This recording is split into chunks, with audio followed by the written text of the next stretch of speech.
নমস্কার, আমি পার্থরাজ মিশ্র। আপনাদের সবাইকে অ্যারাইজ অ্যান্ড অ্যাওয়েকের ক্লাসরুমে আরেকবার স্বাগত জানাই। আমি আজকে নতুন একটি বিষয়ে আলোচনা শুরু করব। বিষয়টি হলো বহির্জাত ভূমিরূপ হিসাবে হিমবাহের কাজ এবং তার দ্বারা সৃষ্ট বিভিন্ন প্রকার ভূমিরূপ, অর্থাৎ concept of glacier, works of glacier and resultant ল্যান্ডফর্মস। তা আজকে আমরা এই হিমবাহ দ্বারা সৃষ্ট ভূমিরূপগুলো আমরা আলোচনা করব না। আজকে আমরা একেবারে প্রাথমিকভাবে হিমবাহের একদম প্রাথমিক ধারণা, সেই ধারণাগুলো নেওয়ার চেষ্টা করব। তারপরে আস্তে আস্তে আস্তে আস্তে আস্তে আস্তে আমরা সামনের দিকে এগিয়ে যাওয়ার চেষ্টা করব। তা এসে শুরু করা যাক। প্রথমে একটু জেনে নিই আজকের ক্লাস থেকে আমরা কি কি শিখব, অর্থাৎ শিক্ষার্থীদের কি কি শিক্ষার সামর্থ্য তৈরি হবে। প্রথমে বোর্ডের দিকে একটু তাকাও সবাই। এখানে আমরা হিমবাহ সম্পর্কে ধারণা লাভ করতে পারবো, হিমবাহ ও হিমরেখার সংজ্ঞা আমরা নির্ধারণ করতে পারবো, হিমবাহ এবং হিমরেখার মধ্যে সম্পর্ক আমরা অনুধাবন করতে পারবো, সুপেয় জলের উৎস হিসাবে হিমবাহের গুরুত্ব কতখানি সেটাও কিন্তু আমরা উপলব্ধি করতে পারবো, হিমবাহের প্রকারভেদ নির্ণয় করতে পারবো এবং হিমবাহের মধ্যেকার যে পার্থক্য সেই পার্থক্য নিরূপণ করতে পারবো এবং প্রত্যেক প্রকার হিমবাহের আমরা উদাহরণ জানতে পারবো। তাহলে এসো শুরু করা যাক। প্রথমেই আমরা হিমবাহ ব্যাপারটা কি এটা একটু তোমাদের বলে দিই। হিমবাহ ব্যাপারটা হচ্ছে, হিমবাহ হচ্ছে, আমরা যদি খুব সহজ করে ব্যাপারটাকে বোঝার চেষ্টা করি, হিমবাহ হচ্ছে আসলে আমরা বলতে পারি চলমান বরফের স্তূপ, চলমান বরফের স্তূপ বা আমরা বরফের নদীও বলতে পারি। শুধু পার্থক্য একটাই, নদীর যেমন গতিবেগ অত্যন্ত বেশি থাকে, হিমবাহের গতিবেগ কিন্তু অত্যন্ত অল্প। তাই এখানে যেন বুঝতে ভুল না হয়, যখনই আমি বলছি বরফের নদী, তখন নদীর যেহেতু গতিবেগ বেশি, ধারণা হতে পারে হিমবাহ বোধহয় প্রচন্ড বেগে প্রবাহিত হয়, তা কিন্তু নয়। হিমবাহের গতিবেগ অত্যন্ত ধীর, বছরে কয়েক সেন্টিমিটার থেকে কয়েক মিটার পর্যন্ত হতে পারে। তাই হিমবাহ সংজ্ঞা যদি আমরা জানতে চাই বা বুঝতে চাই, আমরা বলবো যে হিমবাহ হচ্ছে একটা বরফের স্তূপ যেটা মাধ্যাকর্ষণ শক্তির প্রভাবে আস্তে আস্তে আস্তে আস্তে আস্তে আস্তে স্থান পরিবর্তন করে বা চলমান হয়।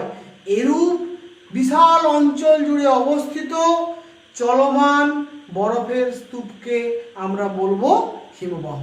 তাহলে বিষয়টা হিমবাহ, এই বিষয়টাকে বুঝতে গেলে প্রথমে যেটা বুঝতে হবে সেটা হচ্ছে হিমবাহ, বুঝতেই পারছি যে বরফের স্তূপ, তাহলে বরফ মানে জলের একটা কঠিন অবস্থা। তাহলে জলের কঠিন অবস্থা মানে হিমবাহ যেখানে সৃষ্টি হবে সেখানকার তাপমাত্রা অবশ্যই হিমাঙ্কের নিচে নামা প্রয়োজন। তাপমাত্রা হিমাঙ্কের নিচে না থাকলে সেখানে হিমবাহ আমরা দেখতে পাবো না। তাই হিমবাহ কিন্তু পৃথিবীর সব জায়গায় দেখা যায় না। তাই হিমবাহ কোথায় দেখা যায় না, হিমবাহ একমাত্র সুউচ্চ পার্বত্য অঞ্চলে দেখা যাবে আর মেরু অঞ্চলে দেখা যাবে, বা আমি যদি সহজ করে বলি উচ্চ অক্ষাংশে দেখা যাবে। তাহলে উচ্চ অক্ষাংশে দেখা যাবে এবং সুউচ্চ পার্বত্য অঞ্চলে দেখা যাবে যেখানে তাপমাত্রা হিমাঙ্কের নিচে নেমে যায় বছরের মধ্যে কোনো না কোনো সময়, সেখানেই আমরা হিমবাহ দেখতে পাবো। এই বিষয়টা যদি আমাদের বুঝতে হয় তাহলে আমাদের প্রথমেই কিন্তু হিমরেখা ব্যাপারটাকে বুঝে দিতে হবে। আর হিমরেখাটা যদি আমাদের বুঝতে হয় তাহলে কিন্তু আমাদের একটু ছবি এঁকে ব্যাপারটা বুঝলে ব্যাপারটা খুব সহজ হয়ে যাবে। তাই এসো আমরা একটু ছবি এঁকে হিমরেখা ব্যাপারটা বোঝার চেষ্টা করি। তাহলে আমরা প্রথমে যেটা বুঝলাম হিমবাহ ব্যাপারটা কি, হিমবাহ এটা আমরা বোঝার পর হিমবাহর পরে আমি যেটা বললাম হিমরেখা, এইটা যদি আমরা বুঝে নিই তাহলে হিমবাহ সম্পর্কে ধারণাটা আমাদের স্পষ্ট হয়ে যাবে। ধরে নেওয়া যাক এটা একটা পার্বত্য অঞ্চল, এই পার্বত্য অঞ্চলের এটা হচ্ছে পাদদেশ। এই পাদদেশের তাপমাত্রা ধরে নেওয়া যাক, আমি ধরে নিচ্ছি 25 ডিগ্রি সেন্টিগ্রেড। তাহলে 25°C যদি এখানকার টেম্পারেচার হয় পর্বতের পাদদেশে বা সমভূমি অঞ্চলে, যেখানে পর্বত শেষ হয়ে সমভূমি শুরু হচ্ছে, তাহলে আমরা দেখব যত উপরের দিকে যাওয়া যাবে প্রতি 1000 মিটার উচ্চতায় আমরা জানি, প্রতি 1000 মিটার উচ্চতায় আমরা কি জানি না উষ্ণতা কিন্তু 6.4°C হারে কমে যায়। এটাকে আমরা কি বলি? এটাকে আমরা বলি ল্যাপস রেট বা উষ্ণতা হ্রাসের স্বাভাবিক গড়। তাহলে এই উষ্ণতা হ্রাসের স্বাভাবিক গড়, এটার কারণে আমরা যত পর্বতের উপরের দিকে যাব তত তাপমাত্রা কমবে। আমি একটুখানি যে কথাটা বললাম আমি তোমাদের বলে দিই যে lapse rate, LAPSE, lapse rate বা যাকে বাংলায় আমরা বললাম উষ্ণতা হ্রাসের স্বাভাবিক গড়, সেই রেটটা কত না 6.4°C পার কিলোমিটার। এইটা হচ্ছে হাইট, অর্থাৎ উপরের দিকে যত ভূপৃষ্ঠ থেকে আমরা উঠব প্রতি 1 কিলোমিটার উচ্চতায় 6.4°C তাপমাত্রা কমে যাবে, বা 1000 মিটার উচ্চতায় 6.4°C কমে যাবে। তাহলে আমরা বুঝতেই পারছি যদি তাই হয় তাহলে 4000 মিটার উচ্চতায় কত তাপমাত্রা কমবে না 6.4 into 4, 6.4 into 4 means 4 4 16, 6 4 24 থেকে 25.6°C, 25.6°C। তাহলে যদি পাদদেশের টেম্পারেচার 25°C হয় এবং ল্যাপস রেট অনুযায়ী যদি 4000 মিটার উচ্চতায় 25.6°C তাপমাত্রা কমে যায়, তাহলে কি ঘটনা ঘটবে? এখানকার টেম্পারেচার কত হবে? এখানকার টেম্পারেচার হবে -0.4°C। এই যে -0.4°C হয়ে গেল মানে তাপমাত্রা হিমাঙ্কের নিচে নেমে গেছে। তাপমাত্রা হিমাঙ্কের নিচে নেমে গেছে মানে 4000 মিটারের আশপাশ অঞ্চলে কিন্তু এখানে জল জমে বরফে পরিণত হবে। অর্থাৎ হিমরেখা এটা আর কিছুই নয়, হিমরেখা হচ্ছে একটা নির্দিষ্ট উচ্চতা, যেটা পৃথিবীর সর্বত্র সমান নয়। যে নির্দিষ্ট উচ্চতার ঊর্ধ্বে সবসময় বরফ জমে থাকে এবং যে উচ্চতার নিচে বরফ গুলে জল হয়ে যায়, সেই উচ্চতাটাকে আমরা বলবো হিমরেখা। তাহলে হিমরেখা হচ্ছে একটা রেখা, যে রেখাটাকে আমরা ইংরেজিতে বলি স্নো লাইন, যেটা কিন্তু যার ঊর্ধ্বে জল জমে বরফে পরিণত হয় এবং যার নিচে বরফ গলে জল হয়, সেই রেখাটাকে আমরা বলবো হিমরেখা। অর্থাৎ সোজা কথায় বলতে গেলে সুউচ্চ পার্বত্য অঞ্চলে আমরা যদি যাই তাহলে কিন্তু দেখব সেখানে কিন্তু টেম্পারেচার 0°C নিচে নামছে এবং জল জমে বরফে পরিণত হচ্ছে। শুধুমাত্র পার্বত্য অঞ্চলে নয়, আমি আগেও বলেছি যে আমাদের মেরু অঞ্চলেও কিন্তু আমরা এই ধরনের বরফ দেখতে পাবো, সমুদ্র উপকূলেও। সেখানে কিন্তু উচ্চতা ফ্যাক্টর নয়, সেখানে অক্ষাংশ ফ্যাক্টর। তোমরা সবাই জানো নিরক্ষরেখা থেকে উত্তর দিকে এবং দক্ষিণ দিকে আমরা যত যেতে থাকি, যদি তোমাদের একটা ছোট্ট করে ছবি এঁকে বোঝাই, এইটা যদি আমার পৃথিবী হয়, এইটা যদি আমার নিরক্ষরেখা হয়, এইখানে সূর্য সব দিকে লম্বভাবে কিরণ দেয়। নিরক্ষরেখা থেকে যত উত্তর দিকে যাব তত সূর্য কিরণ তির্যকভাবে পড়বে, এখানেই লম্ব কিরণ পড়ে সব থেকে বেশি, আর এখানে কি হয় তির্যক কিরণ পড়ে। তাহলে একেবারে তির্যক কিরণ শুধু পড়ে না, এখানে আবার বছরে একটানা 6 মাস দিন হয়, একটানা 6 মাস রাত হয়। এটাও আমরা জানি পৃথিবীর মেরুরেখা তার কক্ষতলের সঙ্গে 66.5 কোণে হেলে থাকার জন্য। তাহলে নিরক্ষরেখা থেকে যতই আমরা মেরুর দিকে যাব, নিরক্ষরেখা থেকে যতই আমরা মেরুর দিকে যাব ততই কিন্তু অক্ষাংশের কারণে উষ্ণতা কমবে। তাহলে উষ্ণতা কমার জন্য যে সমস্ত নিয়ন্ত্রকগুলো দায়ী তার মধ্যে প্রধানত অক্ষাংশ এবং উচ্চতা। এটা কিন্তু উচ্চতার সঙ্গে রিলেটেড, এটা কিন্তু কিসের সঙ্গে রিলেটেড? উচ্চতার সঙ্গে রিলেটেড। এই অক্ষাংশ এবং উচ্চতা এই দুটো বিষয় হিমরেখার অবস্থানকে নির্ধারিত করে। তাই এখানে একটা প্রশ্ন পড়ে, পরীক্ষাতে প্রশ্নটা প্রায়ই আসে, সেটা হচ্ছে হিমরেখা পৃথিবীর সব জায়গায় একই উচ্চতায় দেখা যায় না কেন? এই কথাটা এইরকম প্রশ্ন পড়লে আমাদের এইটা দিয়ে বলতে হবে যে পৃথিবীতে আমরা জানি নিরক্ষরেখায় সূর্য সারা বছর প্রায় লম্বভাবে কিরণ দেয়। নিরক্ষরেখা থেকে উত্তর দিকে এবং দক্ষিণ দিকে সূর্য কিরণ তির্যকভাবে পড়ে। অক্ষাংশ বৃদ্ধির সঙ্গে সঙ্গে সূর্য কিরণের টাও তির্যক হয়ে যায়। সূর্য কিরণ তির্যক হওয়া মানে উষ্ণতা কমে যাওয়া, তাই নিরক্ষরেখা থেকে মেরুর দিকে যাবো উষ্ণতা কমে যায়। স্বাভাবিকভাবে এই অক্ষাংশের কারণে আমরা দেখব নিরক্ষীয় অঞ্চলে কিন্তু অনেক বেশি উঁচুতে হিমরেখা অবস্থান করবে। অর্থাৎ নিরক্ষরেখায় কিন্তু কোনো পার্বত্য অঞ্চলে যদি আমাকে হিমবাহ দেখতে হয় তাহলে কিন্তু আমাকে 5000 মিটার উঁচুতে উঠতে হবে, তবে কি আমি সেখানে হিমবাহের দেখা পাবো। আবার মেরু অঞ্চলে যখন আমি যাব তখন কিন্তু আমি সমুদ্র উপকূলে সেখানেও আমি বরফ দেখতে পাবো বা হিমবাহকে দেখতে পাবো। তাই হিমবাহ কিন্তু পৃথিবীর সর্বত্র একই উচ্চতায় অবস্থান করে না। হিমরেখার সঙ্গে উচ্চতা এবং অক্ষাংশের একটা ঘনিষ্ঠ সম্পর্ক আছে। আমরা এই বিষয়টা বোঝার পরে এবারে যে বিষয়টা আমরা আলোচনা করব সেটা হচ্ছে হিমবাহ। আমরা জানি যে এটা কিন্তু পৃথিবীর সবথেকে বড় মিষ্টি জলের একটা উৎস, সবচেয়ে বড় মিষ্টি জলের উৎস হিমবাহ। কেন আমি এই কথাটা বলছি না, আমরা যদি একটুখানি ছবি এঁকে ব্যাপারটা ক্লিয়ার করে নিতে পারি ব্যাপারটা খুব সহজ হয়ে যাবে। এটা হচ্ছে আমাদের পৃথিবী। এই পৃথিবীর আমরা জানি এটা কেন্দ্র। আমি যদি দেখি পৃথিবীর কিন্তু এই পোর্শনে অর্থাৎ 71.4% এটা হচ্ছে জলভাগ, আমরা সবাই জানি। আর আমাদের পৃথিবীর 28.6% এটা হচ্ছে আমার স্থলভাগ। তাহলে এটা হচ্ছে পৃথিবীর মোট আয়তনের 71.4% জলভাগ, 28.6% স্থলভাগ। এবারে যদি আমরা এই জলটাকে 71.4 যেটা পৃথিবীর জলভাগ এটাকে যদি আমরা 100% ধরে নিই তাহলে ঘটনাটা কি দাঁড়াবে? তাহলে ঘটনাটা দাঁড়াবে এরকম।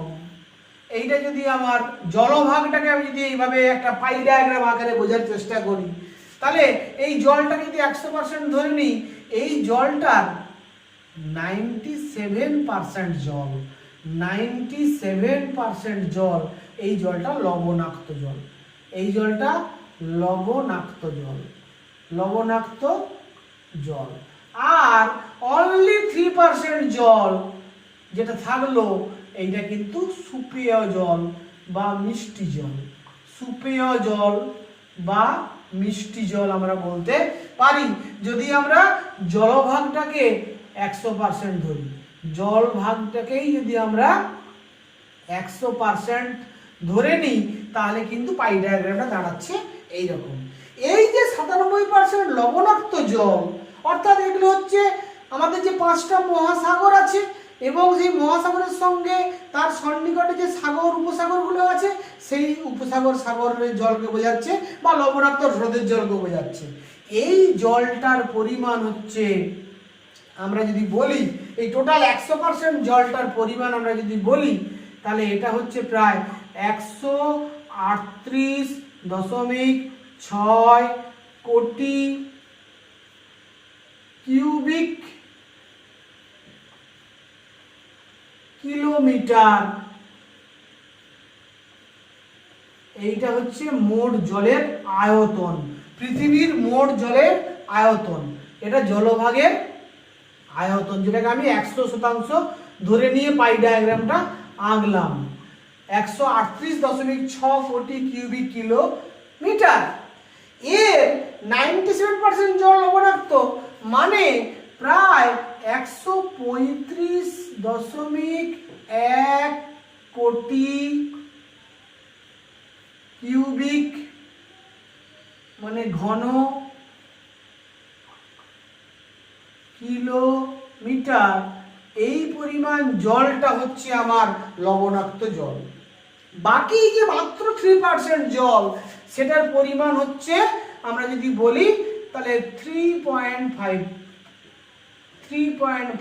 কোটি ঘন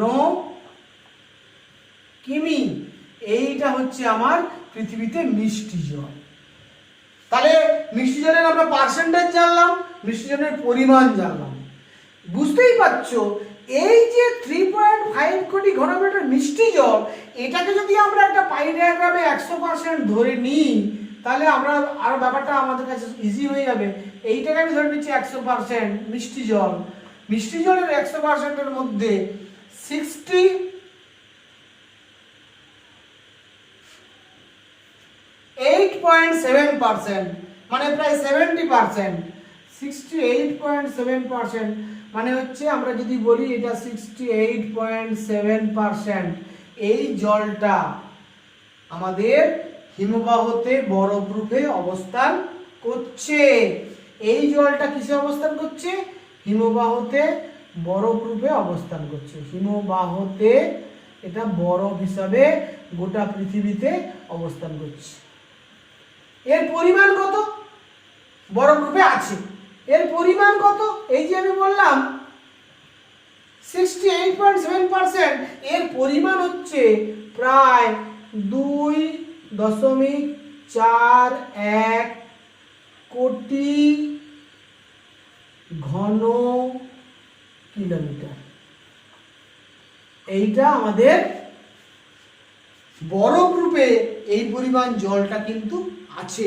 তাহলে মোট সুপেয় জল 3.5 কোটি ঘন কিলোমিটার, তার মধ্যে 2.41 কোটি ঘন কিলোমিটার জল আমার বরফ রূপে আছে। তাহলে বুঝতেই পারছো বাকি যেটুকু জল, সেই জলটা কিন্তু আমরা সুপেয় জল হিসাবে, পানীয় হিসাবে, চাষবাসের কাজে, শিল্প কলকারখানার কাজে ব্যবহার করি।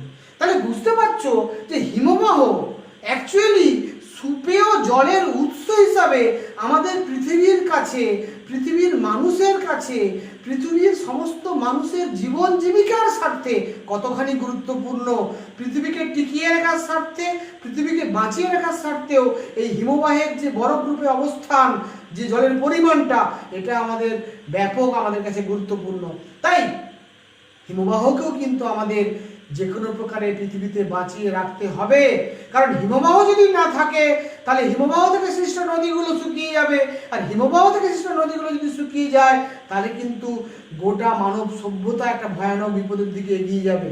যাই হোক না কেন, তাহলে মোটামুটিভাবে আমরা এখান থেকে যেটা বুঝলাম সেটা হচ্ছে হিমবাহ সুপেয় জলের উৎস হিসাবে আমাদের কাছে কতখানি গুরুত্বপূর্ণ।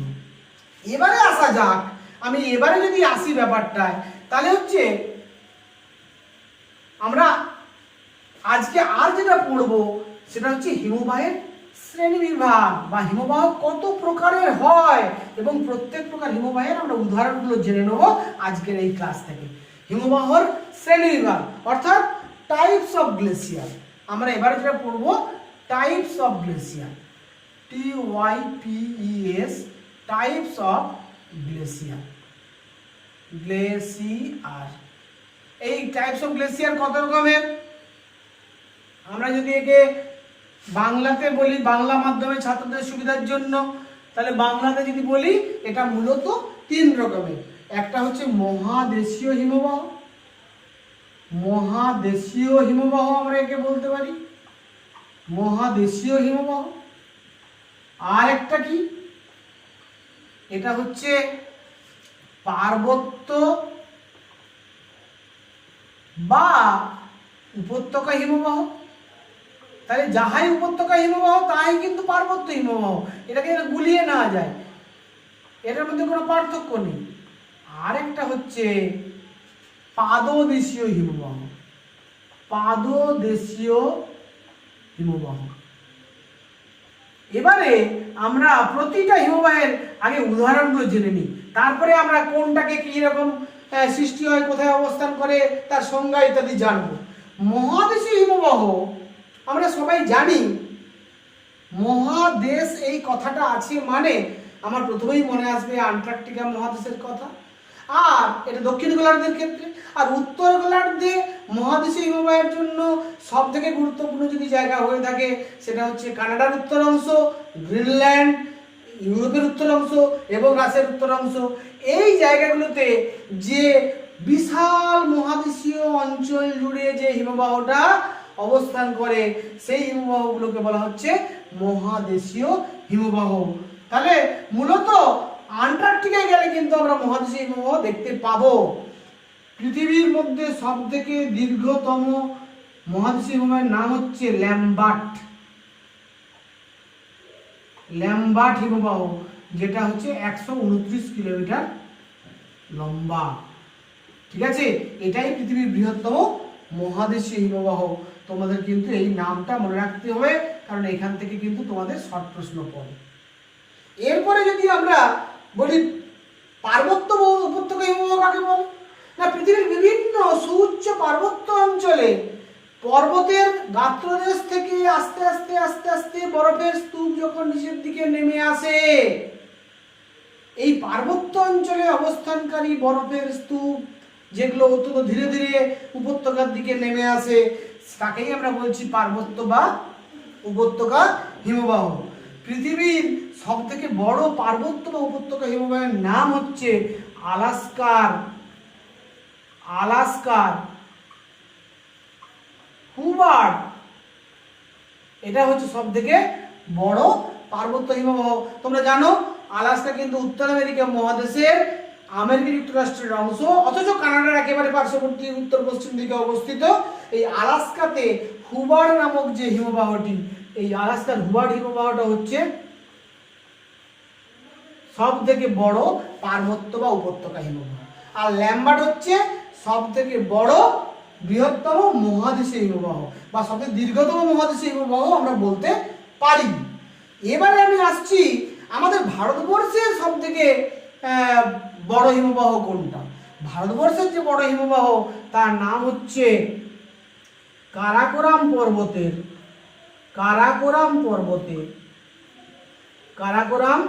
পর্বতে আমরা যে সিয়াচেন হিমবাহের কথা জানি, এই সিয়াচেন হিমবাহ হচ্ছে ভারতবর্ষের মধ্যে সব থেকে বড় পার্বত্য বা উপত্যকা হিমবাহের উদাহরণ।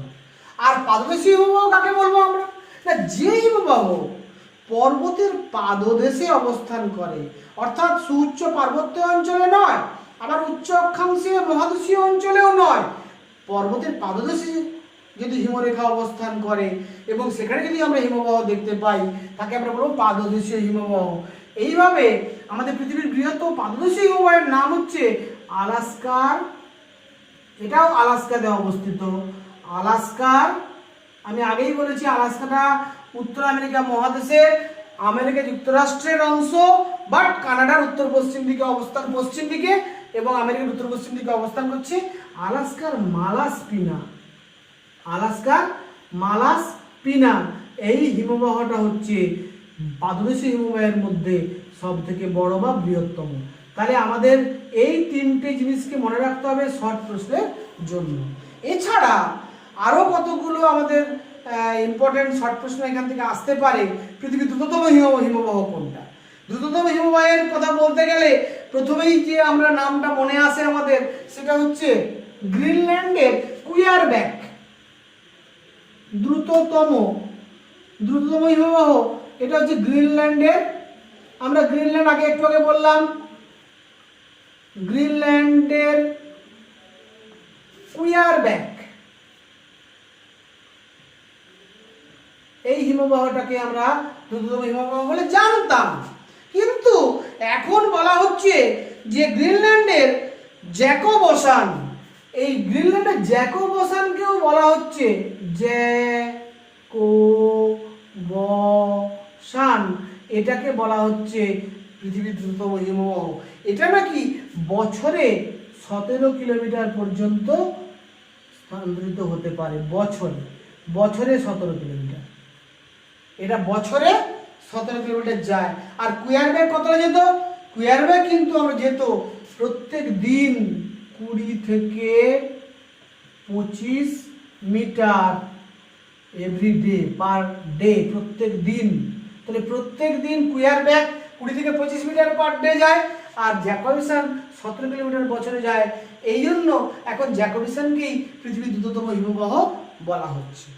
তাহলে স্নেহের ছাত্রছাত্রীরা, আজকে কিন্তু আমরা হিমবাহের একেবারে প্রাথমিক অংশটা পড়াশোনা করলাম। তোমাদের আজকের ক্লাসটা কেমন লাগলো, তোমাদের কোনো উপকারে লাগলো কি না তোমরা আমাকে কিন্তু কমেন্ট বক্সে লিখে জানাবে।